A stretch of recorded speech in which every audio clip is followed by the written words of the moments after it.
Esto es Finanzas Inteligentes, el podcast de markets y trading. ¡Bienvenido!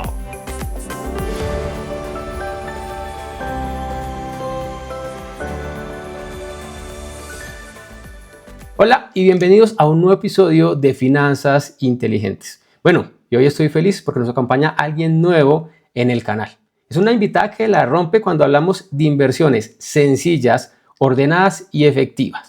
Ella es Alexandra Jaramillo, mentora en finanzas personales y bolsa de Nueva York, administradora de negocios, máster en negocios MBA con más de 8 años de experiencia en el sector financiero, trabajando en presupuestos corporativos, gestión de costos y toma de decisiones financieras en empresas como Viva, Rappi y Avianca. Además, ella es inversionista activa desde 2015 en bolsa, bienes raíces y fondos. Hoy nos acompaña una persona que quiere organizar su dinero y empezar con seguridad, sin complicarse ni caer en promesas irreales. Alexandra, un gusto tenerte aquí en este podcast. A ti, Daniel, muchas gracias por invitarme. Bueno, vamos a arrancar por lo esencial, porque este tema parece muy complicado, empieza a ponerse de moda y estamos hablando de los ETFs. O sea, estamos viendo en internet y en redes sociales que se habla mucho de ETFs y eso asusta a las personas. ¿Tú cómo explicarías de una forma bien sencilla, bien simple, para alguien que esté comenzando en el mundo de las inversiones? Bueno, Daniel, entonces para explicarte de forma fácil qué es un ETF, primero desglosemos la primera línea, que es un Exchange Trade Fund o son fondos cotizados en bolsa. Y básicamente que son es una bolsa donde tú vas a encontrar varias empresas. Entonces voy a ejemplo como con esto. Entonces tú tienes acá, digamos en esta bolsita, tú tienes varias empresas. Ejemplo, tú puedes tener aquí un Tesla, un Microsoft, un Apple, un Walmart. Y lo que es muy valioso es que tú aquí, adicional de diversificar, puedes invertir con bajos montos. Porque si, ejemplo, tú quieres invertir de forma individual en cada una de las empresas, pues va a ser mucho más costoso. ¿Qué nos permite los ETFs? Obviamente, mitigación del riesgo al tener un portafolio mucho más diversificado y adicional, pues que podamos empezar a invertir, como les digo, desde bajos montos. Estamos hablando incluso, como lo muestro yo en mi canal de Instagram, que podemos empezar a invertir desde $25. Entonces, eso es la gran maravilla de los ETFs. Ahora, ¿qué es lo importante de ellos? Que empecemos a entender sus fichas técnicas, porque alrededor pues, de la bolsa de valores hay demasiados y tienes que tener claro qué empresas están allí, cuáles son sus comisiones, si es de acumulación y distribución y varios detalles que ahora más adelante vamos a entrar a fondo para que podamos escoger el que mejor se ajuste a tus objetivos de inversión o a los planes que tengas a futuro. Alexa, lo explicaste bastante sencillo y creo que todos entendimos entonces qué es un ETF. Ahora nos gustaría saber algo que es muy importante dentro de este mundo y es cuáles son los ETFs más populares o los más utilizados por inversionistas que apenas están empezando y bueno, y también los que ya están avanzados, les gustaría saber qué ETFs pueden utilizar. Bueno, los ETFs yo creo que más populares, estamos hablando de un VOO, yo creo que es como el más universal, entendiendo que es una muy buena figura, pero también hay que tener en cuenta que es un ETF de distribución. ¿Qué significa esto?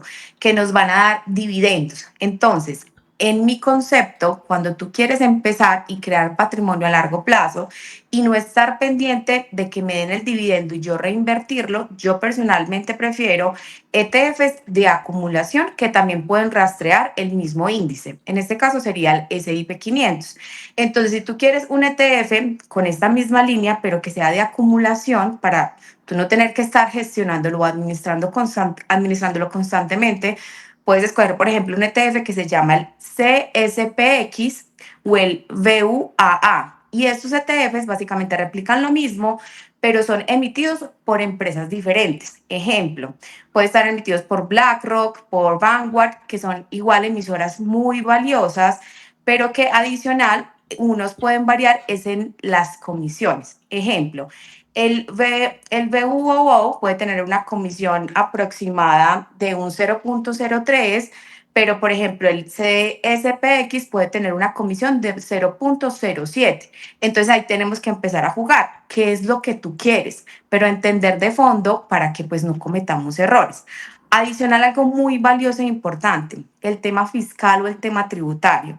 Dependiendo de la ubicación donde tú estés, no es lo mismo que tú inviertas en un BOO estando en Estados Unidos, es muy buena figura, a que tú como latino, ejemplo, yo que soy colombiana, invierta en él porque voy a tener mayor tributación. Entonces me puedo ir por un ETF ubicado en Irlanda, ejemplo el CSPX, que me va a poder, que voy a poder tener una mejor tributación, o sea, menores impuestos, ¿cierto? Y adicional me da la ventaja de que es un ETF acumulativo. Entonces aquí, ¿qué es lo valioso? Que vamos a entender y a leer esas fichas técnicas. Esos son como los más populares relacionados al S&P 500. Ya hablando un poco de temas más avanzados, o ejemplo, si yo quiero mejores rentabilidades, podemos escoger, por ejemplo, el QQQ. El QQQ está indexado al Nasdaq, que son las 100 empresas más importantes de tecnología. Aquí sí podemos llegar a tener unos costos de comisión un poco más elevados, pero adicional, si conocemos la historia y nos quedamos con esos promedios, podríamos llegar a tener unas mejores rentabilidades. ¿Por qué digo podríamos? Porque recuerden que aquí nadie tiene la varita mágica ni la bolita para predecir qué va a pasar en el futuro, y es por esto que yo siempre tengo que entender la historia, ¿cierto? Ahora, es importante el tema de las comisiones. Tenemos QQQ, que lo pueden encontrar en los brokers regulados, o pueden encontrar el QQQM, que esto va a hacer que también paguemos un costo en comisión un poco menor. Ejemplo, el QQQ tiene una comisión alrededor de un 0.2 versus el QQQM, que tiene una comisión de 0.1. Entonces ahí empezamos también nosotros a ganarle al sistema para tener mejores rentabilidades. Bueno, te cuento que a mí uno de los ETFs que más me gusta es el QQQ, porque replicamos la tecnología y yo las empresas tecnológicas pues las sigo demasiado. O sea, estamos hablando de uno mirar Amazon, mirar Metas, de pronto mi empresa favorita. Y yo creo que en el tema de ETF y lo que están mencionando, en temas de comisiones, uno a veces como que las ve como muy pequeñas, están mencionando 0.03 y uno a veces como que no se imagina el impacto que eso podría tener en nuestro portafolio, porque parece, como te digo, parece poquito, pero yo me imagino que no lo es. ¿De verdad es tan importante uno mirar esa comisión, Alexa? Es muy importante porque recuerden que la comisión no solamente la van a tener ustedes dentro del ETF, ustedes van a seguir teniendo comisiones alrededor del broker, tanto cuando depositan o si compran y venden acciones, bonos ETF o cuando retiran. Entonces, todos esos punticos hilados pues van a hacer que nosotros o tengamos mejores o menos rentabilidades. Y puede que ustedes estén pensando, pero es que un 0.03 a un 0.07 no hay mucha diferencia. Pero cuando hablamos de montos grandes, o sea, cuando ya te empiezas a capitalizar, claramente esto pues no va a repercutir en tus ganancias. Entonces es muy importante que los elijamos bien. Obviamente no es la idea que solamente nos fijemos en las comisiones, ¿cierto? Porque tenemos es que entender qué empresas tenemos por dentro, cuál es la participación de cada una de ellas y adicional cuáles son los emisores, que tengamos emisores respaldados y con una muy buena liquidez para que podamos transar en la bolsa de valores de forma más rápida. Sí, y es verdad, o sea, literalmente la diferencia mínima de un mes, de 2 meses, un año, pues es muy diferente cuando estamos hablando de inversiones a 5, a 10, a 15 años, y yo creo que De ahí sí se acuerdo. vería la diferencia. Hay otro tema que acabaste de mencionar que es muy importante y es el spread. O sea, ¿qué es exactamente el spread y por qué deberíamos fijarnos en él en un ETF? El spread, yo lo llamo el costo oculto de los brokers, ¿cierto? Porque no se habla del spread. ¿Y el spread qué es? Es cuando tú entras al broker, tú normalmente vas a tener una casillita de compra y una de venta. En la casillita de compra vas a encontrar un precio y en la casillita de venta vas a encontrar otro. Entonces, el de compra se llama ask y el de venta se llama bid. En la diferencia de estos dos, o sea, cuando yo hago la resta de estos dos, voy a tener un valor. Ese es un spread. ¿Y el spread qué es? Es un costo que se queda al broker. ¿Y esto de qué depende? De que sea más alto o más bajo, normalmente es de la liquidez del broker. Por eso yo insisto mucho en que tenemos que escoger brokers regulados y adicional de alta trayectoria y muy líquidos para yo poder hacer obviamente mis transacciones mucho más fácil y con este costo mucho más bajo. Y esto es muy valioso, por ejemplo, para la gente que hace trading a corto plazo, porque aquí podemos tener un costo muy alto en los spreads. que visualmente no los identificamos mucho, los pasamos por alto y esto nos va a quitar ganancia. Ejemplo, tú compras un ETF como el CSPX y tú lo compras, digamos, en 100, pero para venderlo, el costo, por ejemplo, puede ser de 98. Ahí en esos 2 pesos, si tú llegas a ganarle 5 pesos a este ETF, 2 ya se te fueron en el spread, o sea que la ganancia solamente es 3. Entonces hay que tenerlo muy presente para que después de que yo tenga esas rentabilidades, no diga, pero ¿cómo así? ¿Por qué no me llegó completo? Porque debemos fijarnos muy bien en el spread y eso obviamente habla mucho de la salud del broker y de la liquidez que pueda llegar a tener. O sea, estoy entendiendo bien. Entonces, no es solamente escoger un ETF por su nombre y ya toca. Mirar la liquidez y realmente lo que estamos pagando. Y también me parece importante lo que dices de un broker regulado, porque estamos viendo en internet publicidad impresionante de brokers que ya muy poco en el mercado y que pronto no son tan confiables. Entonces, es importante un broker regulado. Uno de mis puntos favoritos en cuanto a los ETFs es hablar del rebalanceo automático, porque para mí es una maravilla, ¿cierto? Que el portafolio se ajuste solo, pero me gustaría que todos entendiéramos de una manera bien sencilla cómo funciona eso dentro de un ETF indexado. Bueno, en este caso, si hablamos, por ejemplo, de los ETFs indexados con el S&P 500, el rebalanceo se hace de forma trimestral. Entonces, haz de cuenta que eso está comandado por quién, porque eso es una gran pregunta. Bueno, ¿y quién elige qué empresas van dentro de ese índice? Eso es una junta que se crea y las empresas que van dentro del índice son empresas que obviamente tienen que tener una capitalización bursátil muy importante, una liquidez, una trayectoria. O sea, cualquier persona o cualquier empresa no puede entrar dentro de los índices. Y adicional, el rebalanceo se da cuando la empresa tiene un buen performance o un buen desempeño o un no tan buen desempeño. Entonces, lo que hace y lo valioso es que ellos van a cambiar las participaciones. Ejemplo, en el S&P 500 la posición principal a hoy es Nvidia con un 7% aproximadamente de la participación. Pero digamos que entró AMD o entró ahorita toda esta tendencia de los chips de China y ellos empiezan a no tener muy buen desempeño, o sea, sus ventas y sus proyecciones o su forecasteo empieza a caer. ¿Qué va a pasar? Pues Nvidia, si realmente cae como empresa, pues no va a seguir ocupando el primer lugar.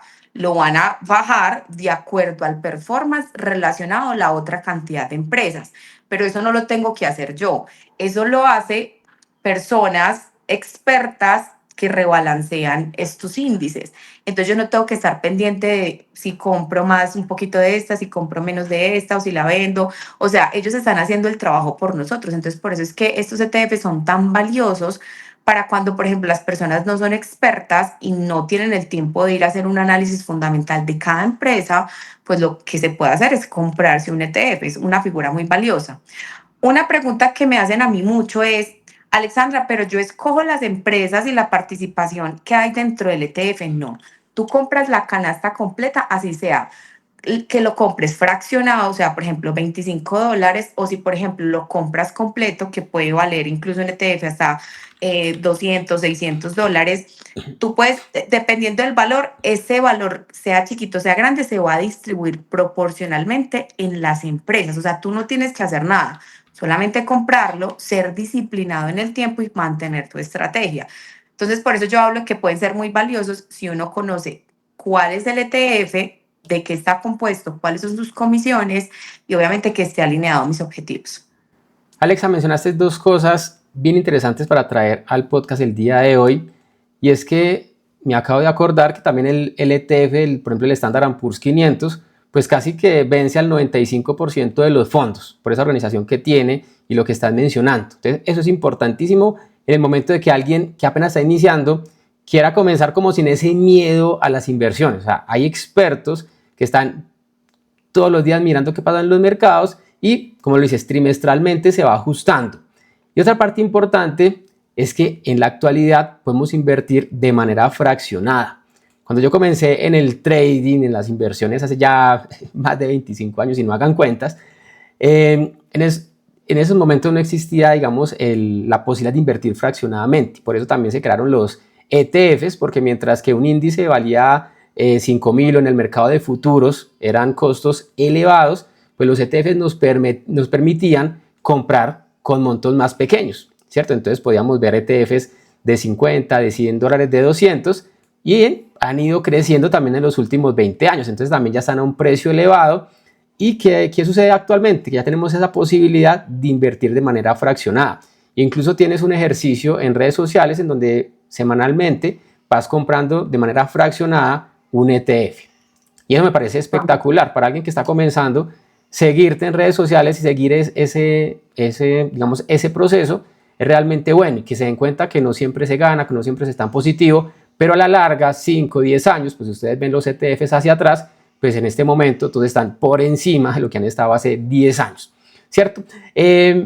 Algo bien importante para los novatos, Alexa, y es cuál es esa recomendación o esas recomendaciones más importantes que deberían seguir si apenas están comenzando. Bueno, los puntos importantes para elegir un buen ETF es que esté bien balanceado, conocer exactamente qué empresas están allí sumergidas en este ETF, cuáles son sus comisiones, si es acumulativo o distributivo, y adicional, pues quién lo emite. Esto es muy importante porque eso va a depender mucho de la liquidez.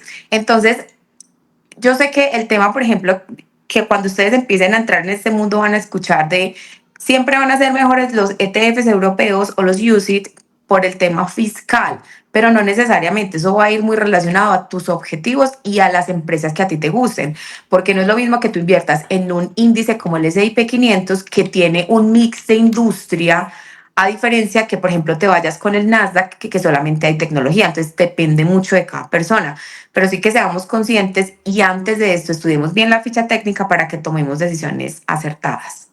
Eso que dices es bien interesante porque ahorita en temas fiscales se están buscando mucho los ETFs en Europa, pero es que también depende, como tú dices, del monto y de los objetivos de cada uno. Entonces yo creo que eso que dices es importantísimo. Y cuando nosotros queremos analizar un ETF, pues lo podemos hacer a través de buscar en diferentes sitios web o encontramos también ya una herramienta como lo es la inteligencia artificial. Lo hace de una manera bastante sencilla. Nosotros desde Markets y Trading venimos trabajando en herramientas de inteligencia artificial, entonces vamos a ponerlas a disposición también de ustedes para que puedan revisarlas. Ahí les dice qué es el ETF, cómo está compuesto, incluso pueden hacer una conversación para mejorar el conocimiento que tienen y venir a asesores como Alexandra y ya tomar decisiones realmente informadas. Alexandra, antes de seguir, una preguntita. Si nos compartes tus redes sociales, nos las mencionas. Igualmente quedan en la descripción del video, pero quiero que nos las cuentes por acá. Claro que sí, en Instagram me pueden encontrar como @finanzas con Alexandra, de igual forma me pueden encontrar en TikTok y ahí también está mi Linktree para que me contacten a través de WhatsApp si están interesados en mis mentorías o asesorías, que es todo el tema de inversión en bolsa de forma educada. Yo no les voy a decir nunca puntualmente en qué tienen que invertir, pero sí creamos portafolios de acuerdo a tu perfil de riesgo. Y adicional, antes siempre es importante tener unas finanzas personales sanas. Entonces, también tenemos la mentoría de que pongamos en orden este aspecto importante, porque yo siempre lo digo, debes tener primero un presupuesto, posterior salir de deudas, crear tu fondo de emergencia y en ese momento empezar a invertir. Es lo correcto para que el dinero claramente no se nos vaya a ir en balde roto. Alexa, y antes de cerrar, pues yo creo que hay personas en este momento que ya tienen ese interés en el tema de invertir en ETFs y posiblemente están pensando, quiero empezar ya, o sea, quiero arrancar, no quiero que termine el año sin comenzar a invertir, ¿cierto? Se me fue todo el año, no va a esperar ya el próximo año, no. Voy a completar este 2025 armando un plan de inversión, o sea, ¿cuál es la ruta a seguir en este momento? En este momento siempre la ruta va a ser primero entender cuál es tu perfil de riesgo, ¿cierto? Porque no todos tenemos, como digo yo vulgarmente, el mismo estómago o no vamos a poder dormir igual sin conocer primero qué tolerancia al riesgo soportas. Cuando ya entendamos este perfil de riesgo, sí vamos a poder empezar a crear portafolios desde los más conservadores que podríamos estar hablando de ETFs y adicional, si quieres ponerle un poquito más de riesgo, pues irnos, por ejemplo, con un 20 o un 30% en acciones individuales. Para personas que ya quieren invertir en criptomoneda, y esto es solamente una opinión personal, pues un portafolio no debería estar en más del 10%, o sea, del total en criptomoneda, del 5 al 10%, porque recuerden que más que criptomonedas sea una inversión, es más una apuesta. Entonces tienen que entenderlo muy bien a fondo en cuanto a los proyectos de las criptomonedas, para que no vayamos a cometer errores. Yo siempre digo, la bolsa de valores es el mejor activo en cuanto a rentabilidad, incluso que el bien raíz, pero manejado de forma correcta y estratégica y no invirtiendo simplemente por modas.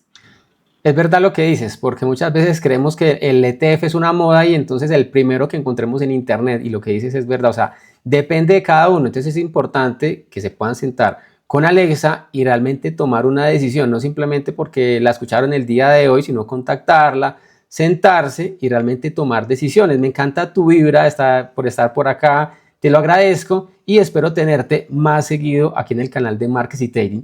Y antes de despedirnos, yo quiero una última recomendación para todas las personas que están viendo el podcast el día de hoy. Bueno, ya cerrando, primero que te quería agradecer a ti, Daniel, por el espacio y lo más importante acá es que tomen la decisión, porque la frase más célebre de Warren Buffett, que es el mejor inversor de la historia, es: el mejor momento para invertir fue hace 10 años y el segundo momento es hoy. Recuerden que ahorrar no les va a permitir llegar a esos objetivos tan grandes que tenemos, sino que tienen que invertir. El interés compuesto es la maravilla del mundo, pero tenemos que saberla aprovechar y tomarla de forma educada. Entonces, los espero por mis redes sociales. Si tienen alguna duda, por favor me contactan y un placer claramente conocerte, Daniel. Agradecemos a Alexandra la participación el día de hoy. Ya saben, pueden encontrarla en redes sociales y empezar a programar su futuro financiero. Y a toda la comunidad que nos escucha y nos ve, gracias por estar con nosotros. Los esperamos en el próximo capítulo de Finanzas Inteligentes. Ya saben, dejar un comentario, dejar un like y unirse a la comunidad. Como siempre, tengan un excelente día y un excelente trading.